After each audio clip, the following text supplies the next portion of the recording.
Some things you do not see coming. Not because there were no warning signs, but because you were too busy rebuilding what was broken to notice the storm gathering just outside your window. That is exactly where Daniel and Zara Kang were.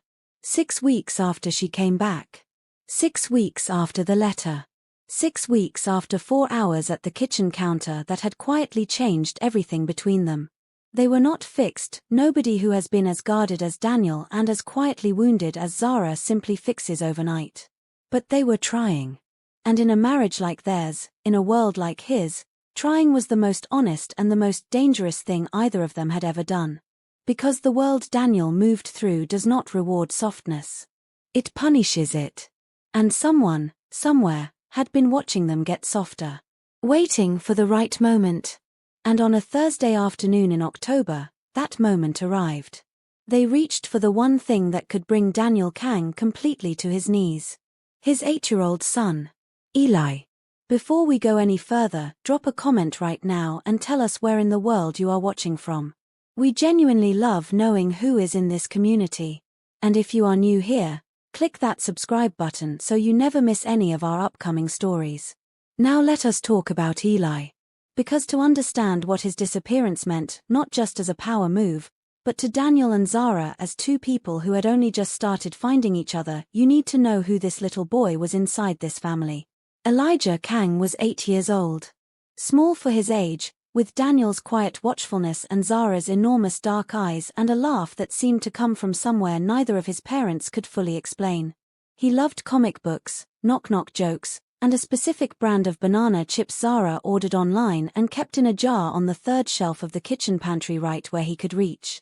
He attended a private school in Manhattan under a different surname, a security measure Daniel had established before the boy was born. His teachers knew him as Eli James. His classmates knew him as the kid with the best lunch and the funniest impressions. Nobody at that school knew who his father was. That had always been the point. Daniel had been meticulous about Eli's protection. Laid.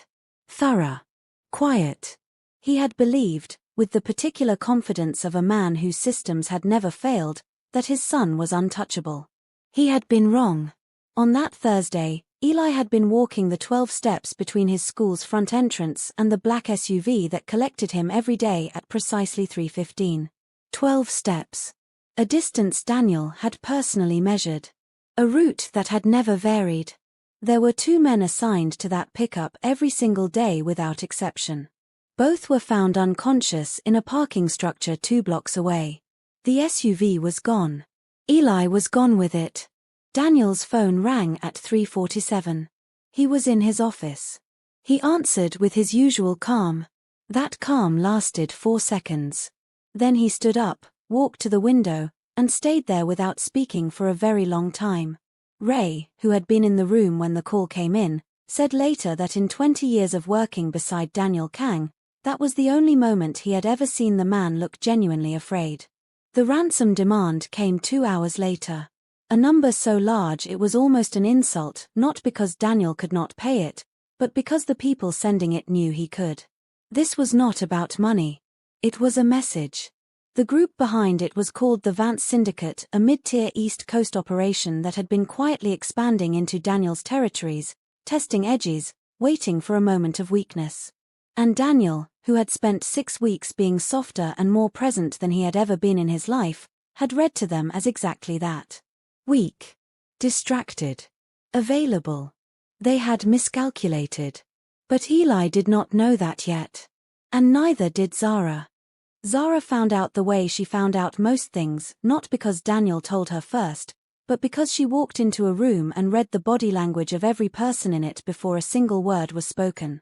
She came home from visiting her father in Queens at 6 in the evening to find 3 unfamiliar men in the hallway, Ray standing near the kitchen with his jacket still on, and Daniel at the dining table with his hands flat on the wood, staring at a face-down phone.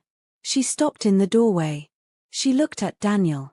And Daniel, who had learned in 6 weeks to stop managing Zara's reactions before she had a chance to have them, looked back at her and said, plainly, "They have Eli." Zara did not make a sound.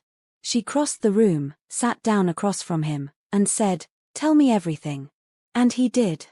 That was the moment Daniel understood something the hospital test had not fully taught him. He had seen Zara steady before. But steadiness beside a husband faking illness is one thing. Steadiness when your 8-year-old son has been taken, that is an entirely different measure of a person. Zara listened to everything without interrupting. The demand. The timeline. The Vance Syndicate's known structure. When he finished, she asked 3 questions. Each one precise. Each one cutting directly to the information that mattered most. Ray noted quietly afterward that all 3 questions were better than the ones he had asked. Daniel looked at her across that table and felt something he did not have language for, something between awe and grief. Because here was the woman he had spent 2 years unable to read. And she had been this person the entire time. This clear. This composed. This capable. And he had wasted 2 years watching her from a distance instead of simply standing beside her. Now here is where I need you to really lean in. Because this is where Daniel made a decision that will either make complete sense to you immediately, or take a moment to settle. The Vance Syndicate's instructions were simple: no law enforcement, no retaliation, wire the ransom by midnight Friday, and Eli would be returned Saturday morning. Standard language. The language of people who believe they understand the playbook. What they did not understand was that Daniel Kang did not have one playbook. He had 3. And the one they assumed he would open was not the one he reached for. He did not wire the money. He did not call the FBI. He did not begin negotiating. What he did in the 4 hours immediately after Zara sat down across from him was activate something he had built years before Eli was born. A second network. 12 individuals, embedded across law enforcement, private security, financial intelligence, and in 2 cases, inside rival organizations themselves. People who existed on no ledger anyone connected to Daniel had ever seen. People who owed him debts that could not be repaid in money. He had constructed this network the way you build a fire escape, hoping you will never need it, building it anyway with absolute precision. On Thursday night, he made the calls. By Friday morning, 3 of the 12 had identified the Vance Syndicate's most likely holding locations. By Friday afternoon, one of them, a woman working inside the syndicate's financial operation under an identity Daniel had helped establish 7 years ago, confirmed the location. A warehouse facility in Newark, New Jersey. Eli was there, unharmed, being held in a back room with a portable heater and a stack of comic books. That last detail, the comic books, hit Daniel in a way the ransom number had not. Whoever planned this had researched his son. They knew what Eli liked. They had made this personal. And that sharpened something in Daniel that the money and the threat alone had not reached. Now I have to stop here for just a moment. Because right now, this story is asking you something. Not about Daniel. Not about the Vance Syndicate. About you. Ladies, especially those of you who have been mothers, grandmothers, women who have held a family together with your bare hands while the world tried to pull it apart, I want you to think about Zara sitting at that dining room table. Her child is missing.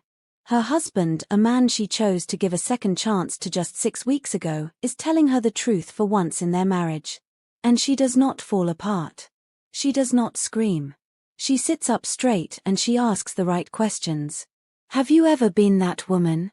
Have you ever had to hold yourself together so completely that the people around you forgot you were breaking on the inside? Tell us in the comments right now. Tell us, have you ever had to be the strong one when everything in you wanted to collapse? We want to hear your story. Type it below, because this community shows up for each other in the most beautiful way, and your words matter here. The extraction plan was built in 6 hours. And here is where Zara set the only condition she stated without negotiation, without explanation: Daniel would not be in the field. He would stay.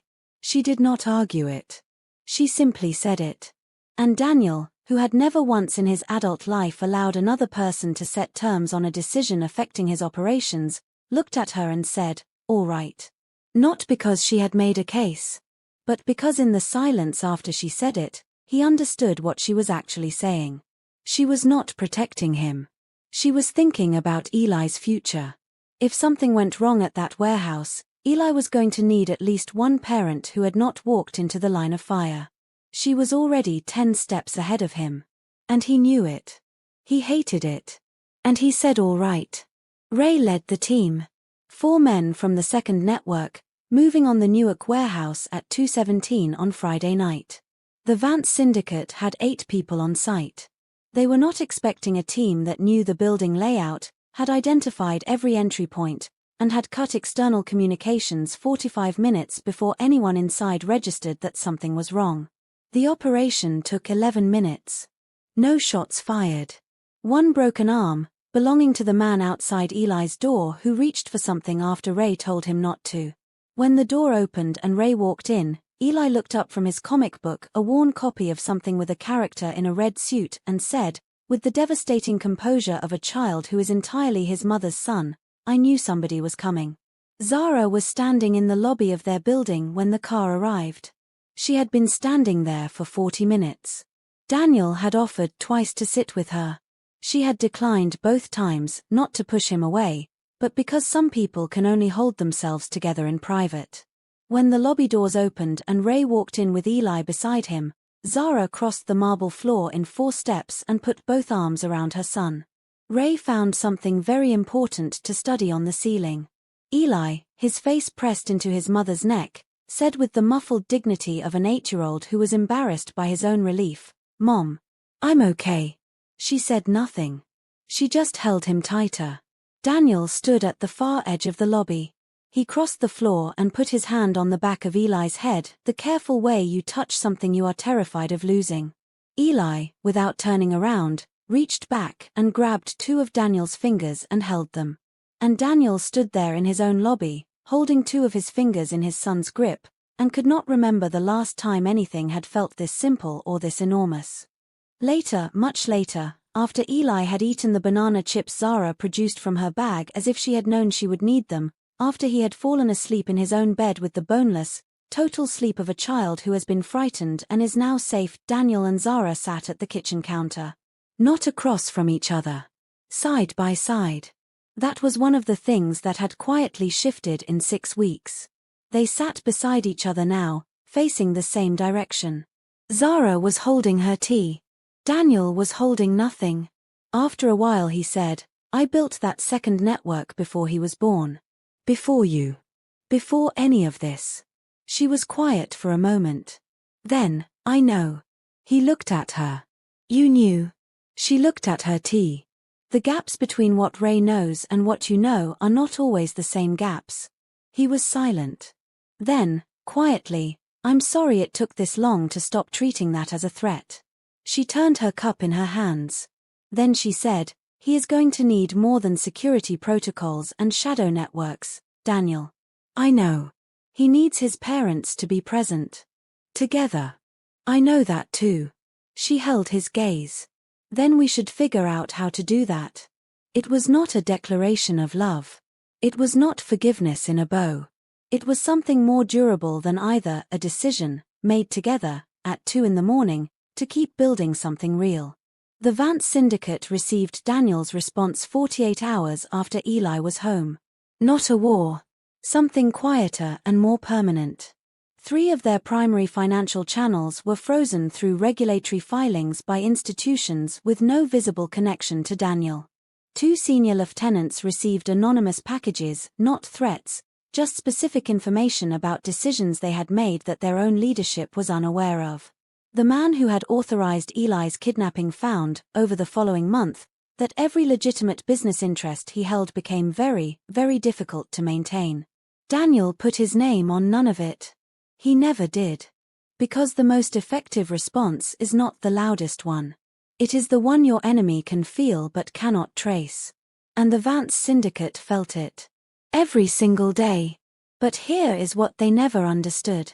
When they decided to use an 8-year-old boy to send Daniel Kang a message, they believed they were targeting a weakness. They thought that reaching for the thing Daniel loved most would expose how vulnerable he was. What they actually did was show Daniel, with complete and undeniable clarity, what he had been building all along. Not the empire. Not the network. Not the reputation. A small boy who reached back for two of his fingers in a lobby. A woman who stood beside him when she had every reason not to. And the fragile, difficult, extraordinary thing growing between the three of them in the space that honesty had finally opened up. They tried to use Daniel's family against him. What they actually did was remind him what it meant to have one. Before we close, we want to sit with you for just a moment. Because this story is not about ransom demands or rival factions or extraction teams. It is about what happens when the walls finally come down. When a man who built his entire life on control realizes that the people who love him were never the threat, they were the whole point. When a woman who stayed for reasons nobody understood turns out to have been seeing clearly the entire time. And when a little boy reaches back for his father's fingers because children, before the world teaches them otherwise, always know who their people are. Ask yourself right now, who are your people? And are you letting them know it? Drop your thoughts in the comments. Tell us whether you would have stayed in Zara's position. Tell us what you think Daniel still needs to learn. Tell us what this story reminded you of in your own life, because the most beautiful part of this community is that you show up for these stories with your whole hearts. Subscribe if you have not already. New episodes drop every week. We will see you in episode 3.